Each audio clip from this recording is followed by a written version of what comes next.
Alrighty, let's do some research. Ancient fish. Let's see. What? Wait, what?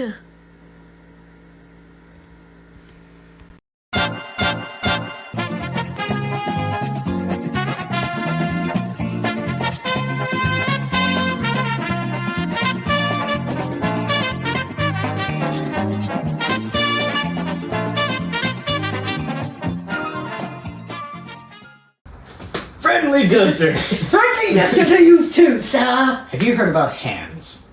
Yes. You know those little flangy things? Yeah, I have two of them. No way, that's crazy. So, did you know there's actually dozens of bones and tendons all in your hands? It's a very complicated thing indeed. Yeah, isn't that like 5? Yeah, just like 1, 2, 3, 4. Actually, no, 6, because like the For palm. bones? Yeah. But then there's a whole bunch in here. Ooh, Very fancy. so it's not just my fingers and like the palm. There's No. more to it. And the complexity of hands have troubled and interested scientists for a while. Like, even starting at 1822. Damn. So, there was this chump, a Scottish surgeon, named Sir Charles Bell. Don't know why he was called a Sir. Who knows? Some kind of knighted shenanigans. Bell. Yes. Sir Charles Bell. Dong. Yes, exactly. So, have you heard of William Bell? No. Good. Because he is a supposedly famous guy that ran a church in England. He's a great guy. This is his 4th son, Sir Charles Bell. Great time. He got knighted. Who knows? Okay. Anyways, so he wrote the classic book of entomology of hands called, and I quote, The Hand. Its mechanism... That's a really long name. Hold on. We'll repeat that here. It's called, end quote, The Hand. Its mechanism and vital elements as an convincing design. Oh, that is actually That kind of is long. it is obscenely long. Don't know why he tried to make it that long, but the title itself, Hands and how they work. pretty much, they're just like, hands are cool, they're complicated, they do some cool stuff. Cool. Alright. Yeah, he believed the structure of hands was perfect. This complexity was like ideally arranged for the way we live. We pick up cats and stuff like that. It's not for picking them, it's for petting them. For petting them. Thank Yes. you. And also things like that. And he basically said, hey, the hand is so cool and so complex and so perfect for how we live, it must have divine origin. So basically, this Sir Charles Bell guy, fourth son of a super religious guy, thought hands came from God. I wonder why he thought that. I wonder why too. So, now we're moving on. Mid-1800s here. So we're now reaching like 1850, Yeah, all that yeah, area. yeah. There's this chump Oh crap. called, hold on, Sir Richard Owen. Nice lad. So, Richard Owen. he was one of the scientific leaders in divining structure within bodies and especially hands and arms. And during the time of mid-1800s, that was the ideal time for entomologists and archaeologists to be exploring because there was so many places around the world that you could go out and go, hey, that's a new species. Hey, that's a new kind of plant. It's interesting. So like no one knew anything. Pretty much. Everyone was so dumb and the maps were basically just little squares with smiley faces on them that there was so much to actually understand. Yeah. So, as Europeans, colonialism, yeehaw, explored, like the British Empire and the Dutch, went all out, they would find all these new things, and Sir Richard Owen would be like, hey, that's cool, bring it over here. Yeah. So they brought new species back to labs, and people actually started learning about this cool nature we live in. And, interesting fact, Sir Richard Owen here described the first gorilla imported from Central Africa. So he basically had a guy go to Africa, pick up a gorilla, bring it over, so he could draw it and see what his insides looked like. Oh, hold on, so I have a better idea. Have Sir Richard Owen go to Central and like see it like without kidnapping the gorilla. But you see, and he didn't have to get out of his lab coat and glasses. Like, who wants to do that? I no one wants to do that. Alright, now Like me getting out of my winter coat. Exactly, no one wants to do that. It's so unnatural. So, now moving on to what he believes of the divine order in arms. You want arms out, right? Those cool Yeah, like on like your these things. shoulder. Yeah, the things that let me pet cats. Exactly. The thing that lets her handle that pet cat. Yeah, there we go. Yeah. So, he saw, basically he saw what others before him long knew, and this was kind of the pattern of all humans having this structure. Like, if you walk up to a person and you're like, hey, if I poke you here, it feels the same as punching someone right there. So it's like, hey, that's cool. So now we start writing stuff down. Da Vinci had a famous thing where, like, the body is perfectly symmetrical. He has his famous drawing. Isn't Da Vinci, like, an astronaut? I don't think so. Like, is he the guy who, like, built the telescope? No, that's Galileo, never mind. Anyway, continue. Anyways, that's interesting. Okay. Yes, guys. On Mars, in the 1800s, Da Vinci was planting the American flag. Trust. In the 1800s, In the yeah. 1800s, yes. On Mars. He was the first one to discover Martians. Yeah. Da Vinci. He is a Martian. Dang, dang, Thanks dang. so much. Okay, so Cherry's just loving it right now. All right, so the power within bones in the human arm and all that stuff. So basically that how this kind of structure that he devised. I'm just gonna call it Owen's pattern. It's basically one bone upper arm, 2 bones lower arm, and then your wrist and hand structure, just a whole bunch of little ones, and then the 5 columns or whatever you're gonna call them. Oh, so 1 bone, 2 bone, lots of blobs, digits. That is quite literally how it was described. So Don't bite me. okay, so I don't wanna be- and the patterns in feet are much the same. So like 1 bone, 2 bones, yada yada yada, Yeah. fingers, toes, stuff like that. So he began to kind of just explore that in other creatures. Oh yeah, by the way, I wrote this down. Sir Richard Owen. This is a little bit old background on this guy. He was born July 20th, 1804, Lancashire, England. Very important information. Okay. Died at 88 years old Okay. on December 18th, Wait, 1892. 88? But in the 1800s? 1804 Uh-huh. and lived to 88. Saw 92. He almost lived until the 1900s. The butt is insane. Yeah. So- bro, just like... Any story that starts with in the 1800s is like you starting a story when in India. It's just something You bad. know it's gonna... It's like, oh, God. And yet this guy, for some reason, survived. Uh-huh. He was labeled Sir Okay. in 1883. So basically, Right as he's dying. hey, he's got 5 years left. He may be a bit scraggly. Did you find pictures? But he's a of this Sir. guy? Yes, he's quite a Sir. He was knighted by the Order of the Bath. No, The Order it's of not the just what? a bath like you climb in to get clean. You know, like the Greeks. Actually, King Henry the First. No, like the Greeks, they had like the Great Bath. No, I know, that's the Indus Valley. Never mind. I thought that was the Romans.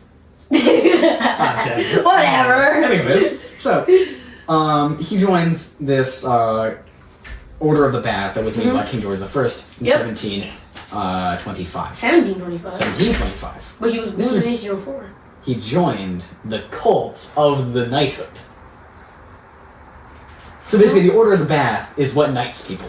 Okay. It's been around for a while, and then knights knew people every once in a while. It was probably a pity thing. He was knighted probably because he lived till 88. He has 5 years left on his life, and they're like, "You did a good job digging up bones in Africa. Congratulations." So yeah, he had a great time. In 1842, he classified the differences in reptiles, fossils, and that shenanigans, and he invented the word dinosaur. So basically, So he invented the dinosaurs? he invented the dinosaur. But what's interesting is that dinosaur literally translates to fearfully great reptile. So the bud looked at a ginormous A freaking bug. fearfully big reptile and called it a fearfully big reptile. I think he may have been afraid of lizards. I'm pretty sure that's what's going on. Well, hold on.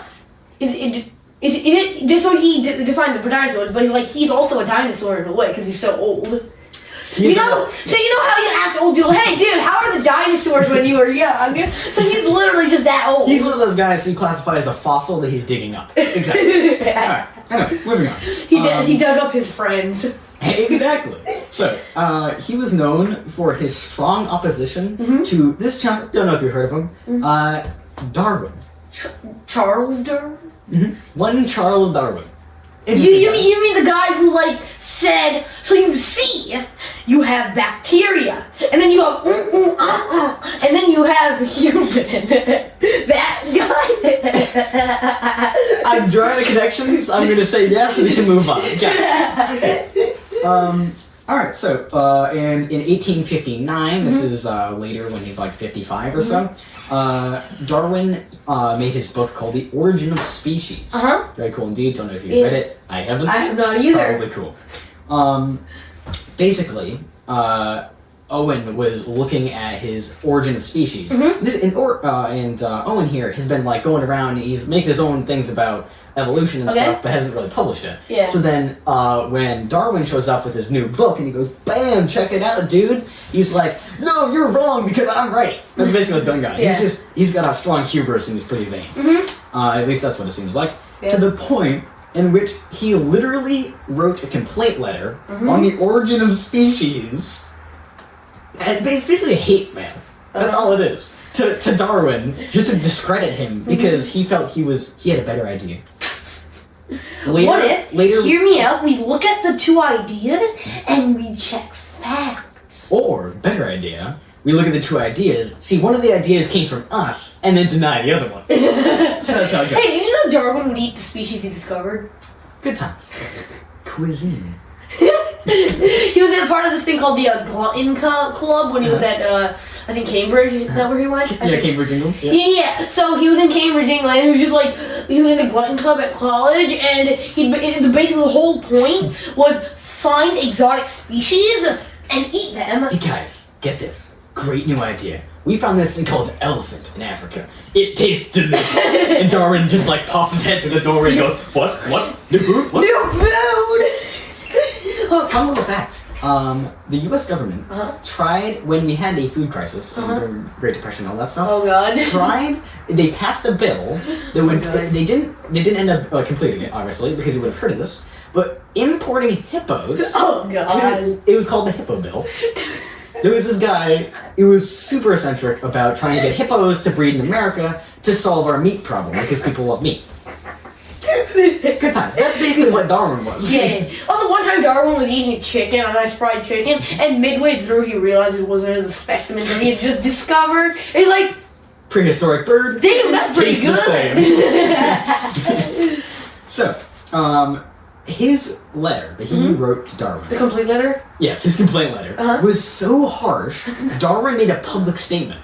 And I quote, "It is extremely..." Oh, I just mangled that word. You can cut this out.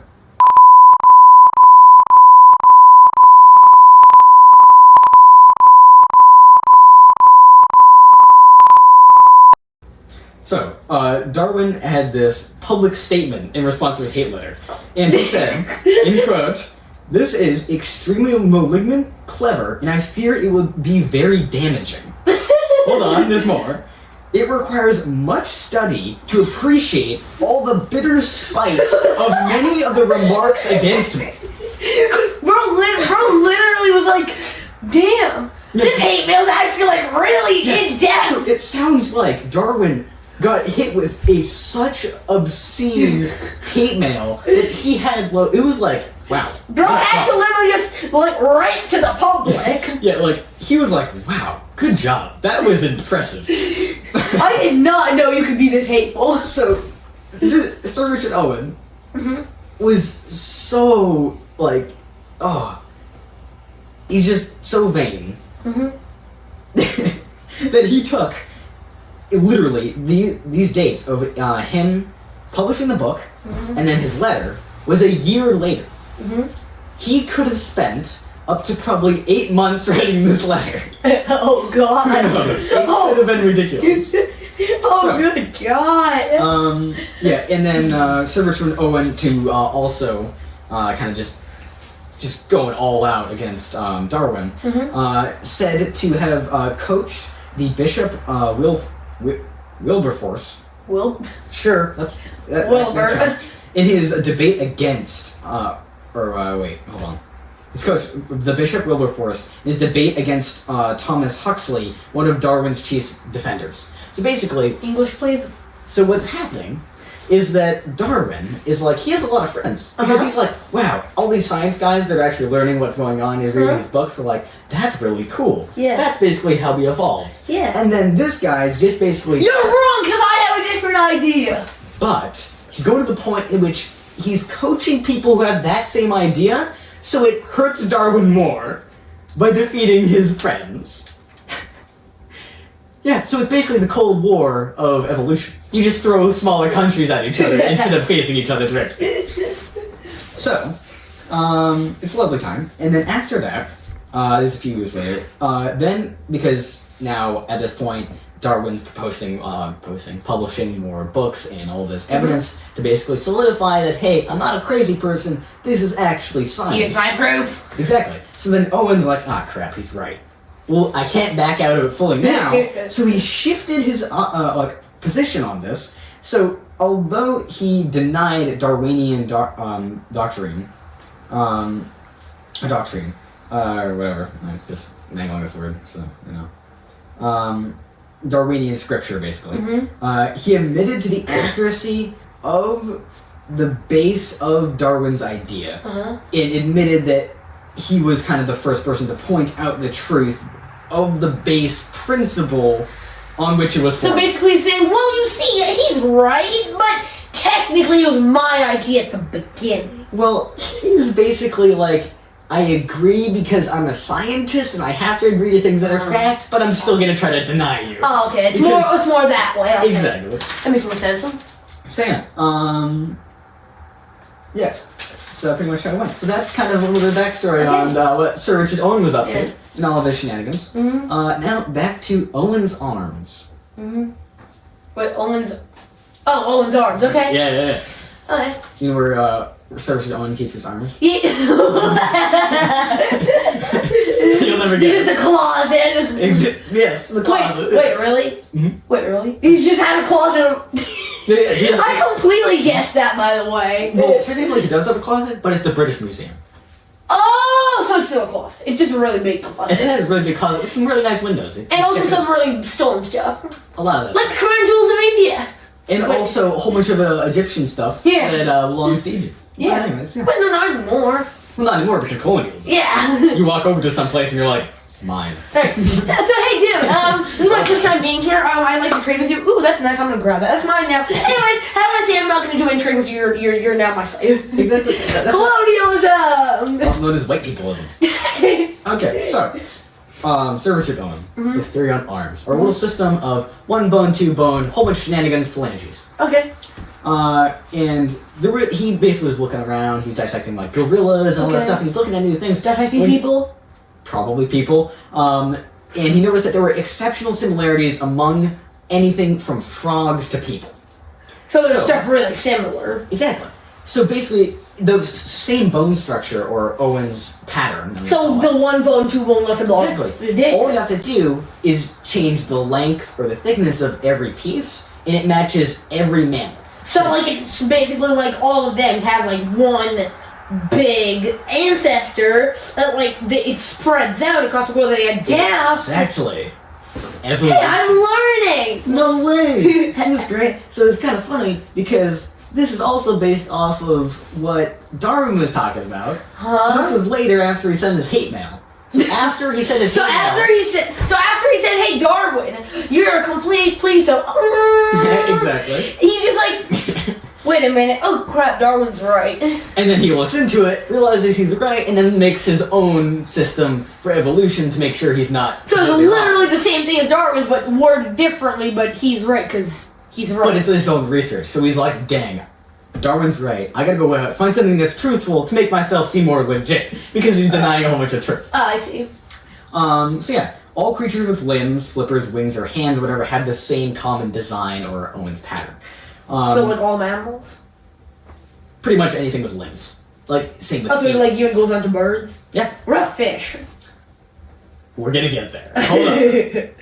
Hold on. We're gonna have to first touch on the fish with lungs. What? Fish with lungs. What? No, the things are green with... Isn't that just like a frog or a salamander? Isn't that just like an amphibian? Kind of, but it's a fish with scales who swim in the water Mm-hmm. in little flippers and stuff, So it's a shiny but salamander. have lungs. So it's a shiny. Yeah? They have- It's not just a regular salamander. It's shiny salamander. So they have large vascular sacs, also known as lungs. Okay. So, this is still the mid 1800s. Mhm. German entomologists are going around South Africa. Oh no, it's the Germans. Yes. Wait, Yes, not it yet. is. Not yet. Not those Germans, Not but those Germans. entomologist Germans. Okay. Went around and went to South Africa, and they were looking around and they found these things that the name called lungfish. I wonder. I'm just like. Okay, it's a fish. Yeah. But it has lungs. What do you It's call a lungfish. No. Oh my god, I'm not a genius. I'm like the greatest namer in all of history. Exactly. So you can see that the Germans here are very adept in coming up with beautiful names. Yeah. So, Meanwhile, modern day Germany. Well, you see, this is a bread cutter, but we call it. exactly. Oh my god, we're gonna get so many backlash from the Germans. Oh no, Oh no. we're ruined. I'm turning off the comments. So, mid 1800s, German entomologists in South Africa find the lungfish. Uh-huh. Now, their actual name that they called it for the scientific name was, I'm going to mangle this, Lepidostrian paradoxia. I think I might be able to pronounce it better. In quotations. Right there. Huh? Ah, there we go. Leopard. Never mind. Yep, exactly. So, it basically translates to paradoxically scaled amphibian. It basically just means, we don't know what the heck it is, we're going to call it what the heck it is. So, exactly. Name it! Exactly. No, Cherry's looking for your attention. Okay. You can be famous someday. You're gonna be on YouTube. Exactly. I don't think she knows what that means, but. No, she knows. Trust. She's a streamer over the weekends. Oh, okay, that's cool. Okay, so some interesting things about the lungfish Mhm. is that these lungfish chumps. By the way, this is Sir Richard Owen's world kind of investigation of what Okay. happened. All these lungfish have this interesting thing Mhm. of having shoulder blades. So basically, they have structure to have arms, and they have the first bone in the arm. So, like, it's like they're evolving and they're one step close. Exactly. So So they started as fish and they're slowly evolving into having arms with the one bone, two bone, lots isn't that of- crazy? Oh my god, it's Oh. almost as if Darwin said that. No way. No So way. basically, he's looking around and he's like, "Hey, that's interesting. This little fish with flippers Uh-huh. has an arm bone off of the shoulder." So he's like, "Hey, and it also has lungs. That's a Okay. strange coincidence." Yeah. So this is kind of what started Sir Richard Owen's adventure into the land of fish with legs. and arms. Oh. You know. Who? The name. You know, if these guys were in modern day, they could write the greatest book, but then they'd still get bad reviews because the name is so terrible. Like, they just walk in and like, so the plot of the book is a guy with spider powers fights criminals. So the title is going to be Guy with Spider Powers Fights Criminals. Get this. So, it's literally just, you walk up to a fish, you find out that the fish has lungs. You call it a lungfish. Yeah. You walk up to a fish, and you see that it has legs. And you call it the Eustaphrosidon. What? Makes sense, right? Used your what? Yep. Yep, it is, it is quite funny. It's right there at the bottom. Try pronouncing that thing. Eusteropteron. Yep, that is a thing that happened. I'm gonna Google that after this podcast. Yep, it's basically, I'll back up a little bit. So Richard Owen here is trying to find the origin of arms and legs, and he noticed that this fish has basically stars on arms, so he's like, hey, maybe arms came from fish. Oh. So now he's looking out, he's doing some archaeological digs, and he finds out eventually that these fish would most likely come from the Devonian age, or 390 to 380 million years ago. Is it called Devonian Age because it's divine, or is it just called that? It was just like, because isn't this the same guy who thought that like arms are equals to God? Because Hands equals to God. Hands But equals close enough. close enough. Yeah. He's an interesting guy, but I believe that was the other guy. Oh, was it? Hold on, I need to know this. Yes, that was Sir Charles Bell. That was the guy Oh. who was like, hey, hand equals God. Okay. But Owens here is like, hand equals fish. So, he's setting out to find all these cool stuff, and he's looking in these 380 million years old rocks. And he finds out that these rocks can be found in Greenland. Cool stuff. So he goes... You mean the place that's covered in ice? Coincidence. Right next to Iceland? It's covered in green? Yeah, exactly. Yeah, that place. You know, that place. Yeah. So, yeah. He finds this thing and he calls it the Yushrafrahelan. As you do. You know, yeah. I'm just gonna call it the Yellowfish now. Yeah. So, 1920s. Salve Surberg. That is a very pronounceable name, if you look at it, because it has the fancy umlauts. He is I believe, nope, he's not Scottish, the other one. Anyways, he's fine. Finnish. What? Finnish? Finnish? Yeah. What? Finland. Finnish. Swedish, that's what it was. There you go. Swedish, he was Swedish. Jesus, that took a while. So, 1920s, this guy named Salve Surberg. He's a Swedish dude. He was born in 1910. Sweeterland. He died from tuberculosis at age 38 in Tuberculosis? 1940. There you go. Tuberculosis. Also Isn't with that consumption. What? Yep. This is 1920, so they called it tuberculosis. But basically, when you had blood come out of your mouth, they called it consumption because you would get it by eating stuff. Huh? Yeah. But like Peak science. It's a lung disease. You get it by breathing stuff. But if you eat something, The then blood. your throat explodes. Therefore, consumption. Something's eating your throat. Make sense? Holy crap! You're right. It's kind of That fun. is the lamest, dumbest name I've ever heard. Just you wait. This one's called the fish with legs. And guess what it has? It's a fish with legs. I'm just kidding. But it's actually way worse. Oh god. It's way worse. Why is it what? I'll come back for that later. It's so unpronounceable, it's obscene. But he was one of the most exceptional field paleontologists of all time. Like, and he died at age 38. So he was bony. So he was a young chap who went out and dug up a lot of bones. Maybe that's how he got tuberculosis. From eating the bones? No. Or did the bones the eat him? dust. No. Consumption doesn't come from dust, good sir. Oh. It comes from some magical thing eating your throat. Okay, so he probably ate the bones, because just like Darwin ate his specimens, but he ate his dead specimens, which is why he got tuberculosis, and Darwin just like... Exactly, because you're not going to find a wild prehistoric chicken in 1920. They're all dead by then. Yeah. Because Darwin already ate them. So, this is 1920 to 1934 now. He died. It's kind of sad. In 1948. Yeah, that sucks. But... Suck. Womp womp. Yeah, that checks out. But his partner, the guy that I did not write down because his name was ridiculous, yeah, he basically discovered in this guy's kind of excavation sites and in his paleontology shenanigans, he discovered a new prehistoric fish. Pretty cool, right? Don't tell me it's the lungfish again. It is not the lungfish. Ah. That was alive. Oh, wait, what? This is in 380 million year old rocks. Ooh. Lungfish came around way later. Okay. They're in South Africa probably right now if they're not extinct. Okay. We should Google that. Okay, let me Google that right now. Is the lungfish... I didn't know. Actually, hold on. Hey Siri, is the lungfish extinct?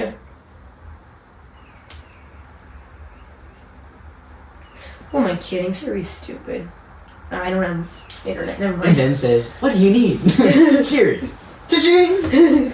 So yeah. Anyways, as long as they're not extinct, they're still there. Yeah. But 380 million year old fish. Oh boy. Ichthyostchia. Yep. Just try. It's at the top. To the top. It's just Jim. You know. Just Ichthyostega. sure. So there be... Yep.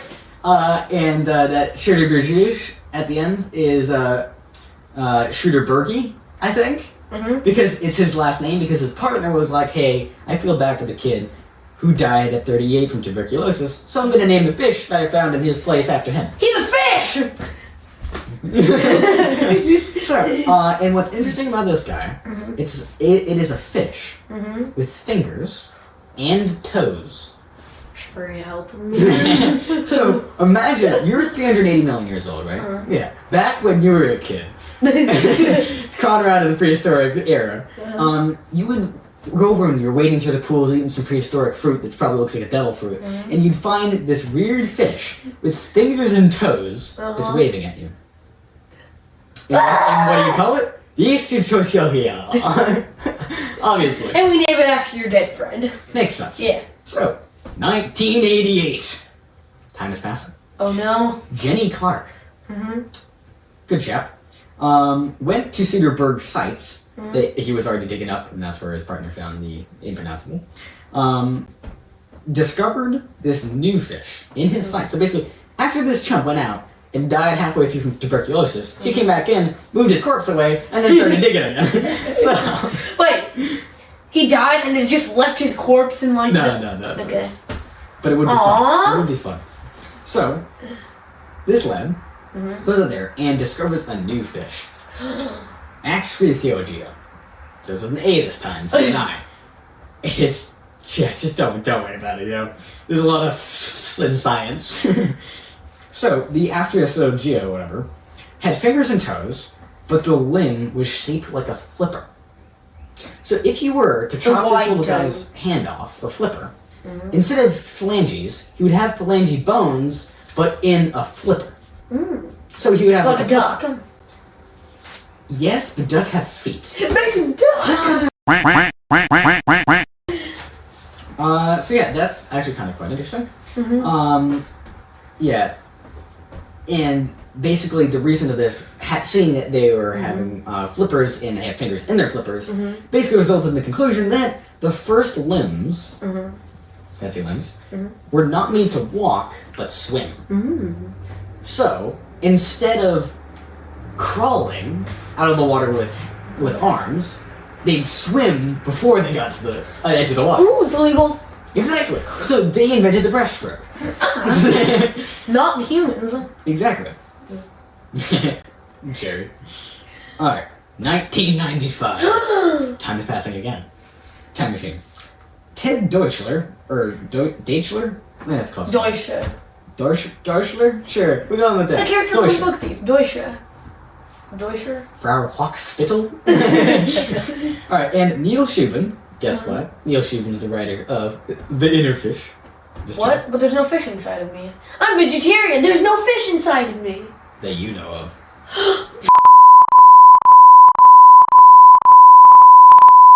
Okay. Anyways, Neil Shubin and this Deutschler guy found the fin of a fish with fingers that had the Owen pattern that I talked about. So these chumps up in Greenland, they're they're walking around, they pry another thing out of the ground, a 380 million year old, whatever. They find a fish with an arm. Cha-ching! And fingers. Quite interesting indeed. Well, at least not fingers, but finger bones in a flipper. It's quite interesting indeed. Yeah, it had like webbed finger kind of thing. 2004! I'm passing even more. Oh no. So, yeah, they're rhymes. Two new people joined their little group, the Deutschler and Neil Shubin guys. Fred Muslin. Muslim? It looks like Muslim. It's Fred Molson. Gimme. Yep, Fred Molson. You know, Where? go with Molson. Fred Molson. Molson? Sure. Molson. Go with Molson. Alright, so Fred Molson and Bob Musk, or Marsk, whatever. Mask. For the EK at the end, so like, how are you supposed to pronounce that? America! Okay, so these two joined in 2004. Now, the search has begun. For the fish with a wrist. Oh gosh. Sherry's looking very indignant right now. Nah, Sherry's like very interested about your story. Yes, indeed. Okay, so, they were out looking, and they found this very new thing. And when you find a fish, it has a wrist. And it's kind of like a weird alligator-like substance with flippers that can crawl. What do you call it? The ticklick. What? Give me that. Tiklaalik. Yep. This is Tiktaalik. Nope, that's ticklick. No, that says Tiktaalik. No. There's definitely a T in there. No. There's definitely a T in there. Just fair. This Tiktaalik had a flat head, eyes on the top of its head, as you do. It's just like, okay, hey, I'm gonna look at you. Yeah, exactly. And ribs. So this guy could take a punch. So it's the first fish with full ribs. So he invented prime rib. He cannibalized. He I didn't. think Darwin invented prime rib. But we'll get to that later. So, it's basically, you're describing an alligator that doesn't have scales, because he's got smooth skin, and arm-like structures with flippers in them, and eyes on top of his head. Pretty average. You know, you'd see that in your normal duck pond. You probably see that in cartoon actually. This thing is 380-something million years old. Okay, so you definitely see it in a pond. Yeah, absolutely. So, You know the Fountain of Youth, like the Pirates of the Caribbean. Huh? Pirates of the Caribbean and Fountain of Youth. Yeah. So, the Tiktaalik is most likely because of its strange structure, because it had a full chest muscles, arms, full system, and flippers. Chest muscles. Yes, because Push up. it can. Wait, it can? Yes, it can. Well, It is the first fish. Bro, I'm like predicting the entire Exactly. script. So, basically, you have a fish that crawls through shallow water and flippy flips, and then drops and gives you 20 in the water. So he's in the army. Pretty much. Okay. Because of this, they kind of concluded that it most likely lived in shallow water and swamps and stuff. No, it mostly likely lived in basic training. Makes sense. Most likely worked for the military, especially the Canadian military, What's the Canadian one? because it was found in Canada, Oh. Greenland. So there we close go. enough to Canada. Yeah. Alright. I thought like Norway owned Greenland. Norway? Not Norway. It was like in a European country. Finland, I think. Finland? I know it's definitely not Canada. Oh crap! No, I'm forgetting it. I know what it is, but dang, we'll come back to it later. Yeah, we'll go back. Anyways, so basically, this Tiktaalik could give you 20, and then basically swim around and crawl. This was the key thing that Sir Richard Owen wanted to find, and now these lads found it. It is the beginning of the arm. So it's the first fish that could technically go on land. By the way, did I mention it had lungs? Like the lungfish?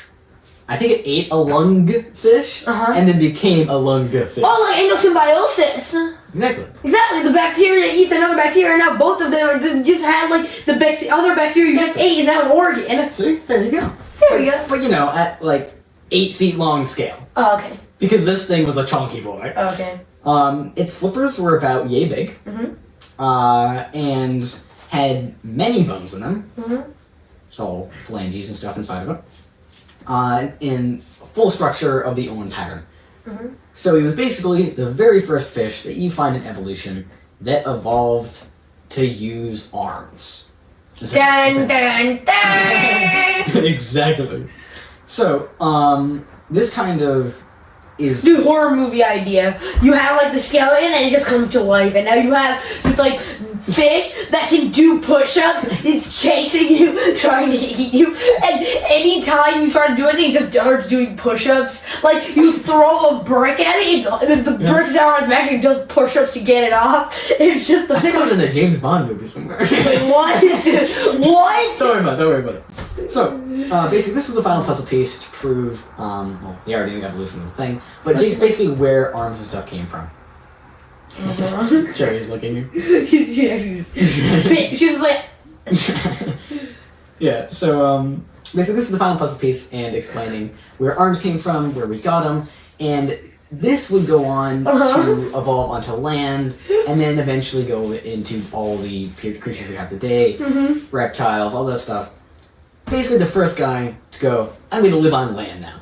Now, why? Now, I have a little pop quiz thing here for you. Why would you move out of an environment?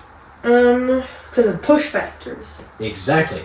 Now, if you lived in a prehistoric place with lots of big, sharp-fanged, and heavy-duty fish around, would you rather stay in the water and become the tankiest fish alive, or crawl away onto land? Honestly, I think I'd be the tank because I can do push-ups, remember? Yeah, but to go on land, you need to do push-up anyways. Oh, So okay. basically, that is kind of the whole theory behind why. So basically, just one. Why should I be in the water? I'm gonna be a land animal. So then. basically, they are just avoiding a fight. That's what they're doing. So a fish gets harassed, and then goes on land, turns around and goes, "Heh, suckers, you can't breathe air." And you're like, "Oh, I guess I'll evolve in here." So that's basically what happened. So then they split their separate ways, evolved in a whole bunch of other species. How does this stuff happen? I'm sure this happened with many other species as well, all across Pangea or whatever at the time. Pangolith. Sure. But yeah, that's basically how we got arms and stuff. Pretty interesting stuff. Yeah. Yeah, that's about Pretty it. cool, right? That's about it.